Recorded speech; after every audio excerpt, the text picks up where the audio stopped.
قرآن مجید جو ہے نا، یہ ایک زندہ کتاب ہے. جس بندے نے قرآن مجید کو جس مقصد کے لیے پڑھانا ہے اس کو وہ چیز حاصل ہوئی ہے. یہ الگ بات ہے کہ ہم قرآن مجید کو وہ رسپیکٹ نہیں دیتے، وہ آنر نہیں دیتے کہ ہماری مشکلات ہیں، پریشانیاں ہیں، تو ہم واقعی کسی دن اسپیسیفکلی قرآن کو کھولیں اور واقعی اس نیت سے پڑھیں کہ میں اپنے مسائل کا حل تلاش کرنا چاہتا ہوں. میری بیماریاں ہوں، بہت سے مسائل ہوں، قرآن مجھے کیوں نہیں حل بتا سکتا. ایک پرسنل کنیکشن اللہ سے کیسے فیل ہو کہ مجھے لگے کہ میں نے یہاں سے بات کی ہے اور اللہ نے مجھے ڈائریکٹلی جواب دیے میری اس سچویشن کے بارے میں. صحابہ کو تو پتہ چل جاتا تھا نا کہ اللہ کے رسول بتاتے ہیں کہ تمہارے بارے میں اللہ نے یہ آیت نازل کی. ہم وہ کیسے فیل کریں؟ آپ قرآن پڑھ کے دیکھیں، قرآن پڑھ کے دیکھیں، قرآن پڑھ کے دیکھیں.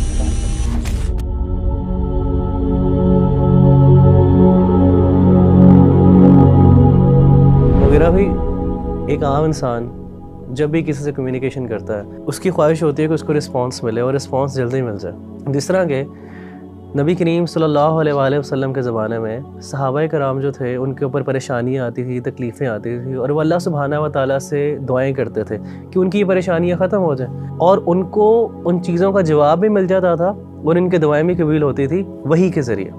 لیکن آج کل کے دور میں جب ایک انسان پریشان حال ہے، مشکلات کے اندر ہے، اور وہ اس کی دعائیں بھی کرتا ہے، لیکن کبھی کبھی وہ اس چیز کی کمی فیل کرتا ہے، اس کے اندر ایک کمی کا احساس ہے کہ شاید میری دعا قبول نہیں ہو رہی.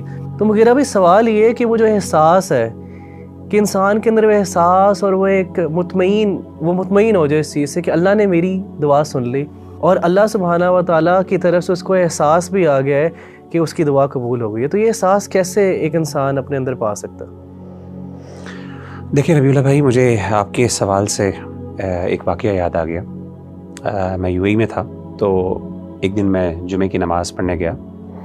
تو نماز میں سنتیں ادا کرنے کے بعد میں نے قرآن مجید کو پکڑا اور بیٹھنے لگا. تو اچانک مجھے نا کچھ سسکیوں کی آواز آئی ایک طرف سے. تو میں نے بائیں طرف مڑ کے دیکھا تو اگلی صف میں بائیں طرف بالکل دیوار کے ساتھ ایک سیرین لڑکا وہ بیٹھا ہوا تھا. اس کے ہاتھ میں قرآن تھا، وہ قرآن مجید کھول کے پڑھ رہا تھا اور اس کی آنکھوں سے آنسو، یعنی وہ رو رہا تھا، اور ایسا رو رہا تھا کہ باقاعدہ اس کی سسکیوں کی آوازیں آ رہی تھیں. اور آپ کو پتہ ہے کہ شام جو ہے، سیریا ایک ٹھنڈا علاقہ ہے، تو وہاں پہ اکثر جو لوگ ہیں ان کی کمپلیکشن وائٹ ہوتی ہے، تو رونے کی وجہ سے نا اس کا چہرہ سرخ ہوا تھا، بالکل ریڈ، اور سسکیاں اتنی اونچی تھیں کہ باقاعدہ آس پاس کے جو لوگ تھے وہ باقاعدہ یعنی وہ نوٹ کر رہے تھے اور وہ تھوڑا سا بار بار دیکھتے تھے مڑ کے. اچھا، جب میں نے اس بھائی کو دیکھا نا تو مجھے بڑی محبت فیل ہوئی اس سے، ایک ایمانی محبت اور ایک کیفیت تھی. میرا دل چاہا کہ میں اسے اٹھوں اور اس کو جا کے گلے لگاؤں. لیکن اس وقت پھر میں رک گیا، اور اس وجہ سے رکا کہ کچھ لمحات ایسے ہوتے ہیں جو انسان کے اپنے اللہ کے درمیان ہوتے ہیں، پرائیویٹ لمحات ہوتے ہیں، اور اس میں انسان کو کسی دوسرے کو نہیں چاہیے کہ وہ اس میں انٹروین کرے. تو میں رک گیا اور میں نے کہا کہ شاید چلیں، جیسا ہے ایسا ہی ہونے دیں. اور میں تھوڑا سا متاثر بھی ہوا، رشک بھی کیا کہ کس طریقے سے 7 سال لڑکا تھا، یعنی کوئی آپ سمجھیں کہ اس کی کوئی بہت زیادہ داڑھی بھی نہیں تھی، کوئی بہت زیادہ پریکٹسنگ آؤٹ فٹ یا لک بھی نہیں تھی اس کی. تو اس کے بعد جب میں نے یہ دیکھ لیا اور میں نے کہا چلے میں اپنی قرآن مجید کی تلاوت کرتا ہوں. تو جیسے ہی میں نے قرآن مجید کھولا تو عجیب بات اور بڑے حیران کن بات یہ ہے کہ جو سب سے پہلی آیت میرے سے نظر کے سامنے آئی، حالانکہ میں نے رینڈملی کھولا، کوئی اسپیسیفکلی کسی، سب سے پہلے جو آیت میرے سامنے آئی، سبحان اللہ، میں حیران ہو گیا وہ پڑھ کے. وہ 7 چیپٹر کی پہلی آیت تھی، اور وہ آیت کیا تھی؟ وَإِذَا سَمِعُوا مَا أُنزِلَ إِلَى الرَّسُولِ تَرَىٰ أَعْيُنَهُمْ تَفِيضُ مِنَ الدَّمْعِ مِمَّا عَرَفُوا مِنَ الْحَقِّ. کہ جب وہ رسول پر نازل کردہ کلام کو سنتے ہیں تو اے نبی صلی اللہ علیہ وسلم آپ دیکھتے ہیں کہ ان کی آنکھیں بہہ پڑی، وہ رو رہے ہیں. یعنی قرآن سننے سے ان کے دل ڈر جاتے ہیں، نرم ہوتے ہیں، اور ان کی آنکھوں سے آنسو بہہ پڑتے ہیں. کس وجہ سے؟ مما عرفوا من الحق، کہ جو حق انہوں نے اپنے رب کی طرف سے جو اللہ نے بھیجا اس کو پہچان لیا. سبحان اللہ، یعنی یہ وہ ایسی کیفیت تھی کہ آن دا اسپاٹ مجھے جیسے لگا کہ اللہ تعالیٰ نے یہ آیت جو ہے، میں نے یعنی یہ اٹ واز ناٹ اے کو انسیڈنس. دیکھیں ہم لوگ جو ہے نا، we are not the people who believe in the کو انسیڈنسز. وی بلیو کہ ہر چیز، ہر ایکشن، ہر پریکٹس جو دنیا میں ہو رہی ہے اس کے پیچھے اللہ کی حکمت کار فرمان.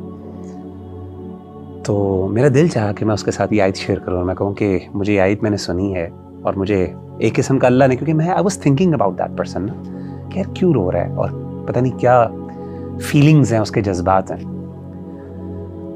تو مجھے اس دن احساس ہوا کہ قرآن مجید جو ہے نا یہ ایک زندہ کتاب ہے.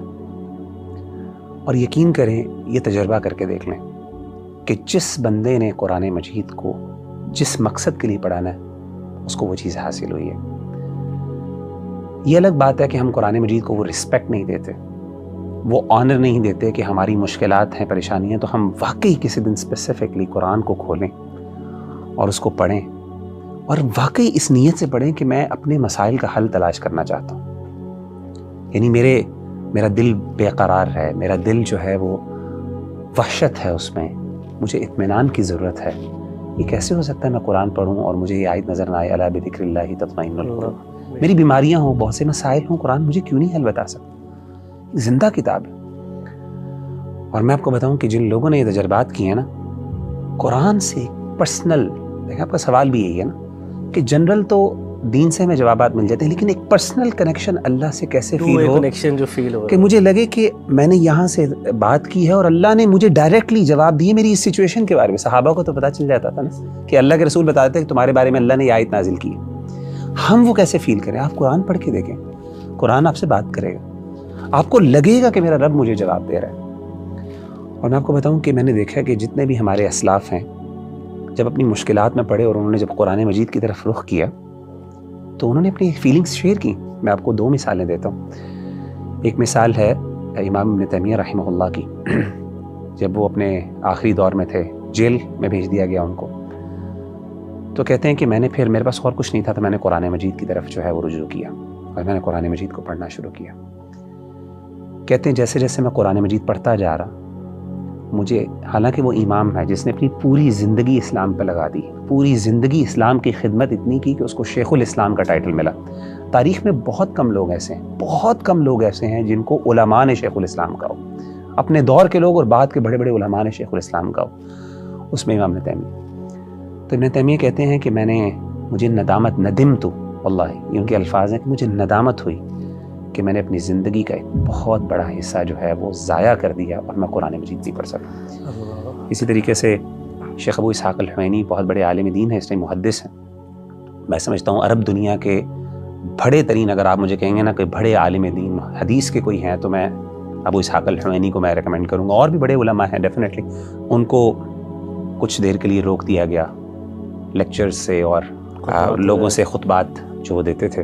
تو انہوں نے قرآن مجید کو پڑھنا شروع کیا اور یہ ان کا جملہ تھا. جب وہ واپس آئے اور ان کے لیے دوبارہ وہ بین ریموو کیا گیا اور ان کو اجازت ملی کہ اب وہ پبلک سے بات کر سکتے ہیں، تو انہوں نے کہا کہ یہ ان کا جملہ باقاعدہ ہے، یا لیتنی اعطیت القرآن حیاتی، ہائے کاش میں نے اپنی پوری زندگی قرآن کو دے دی.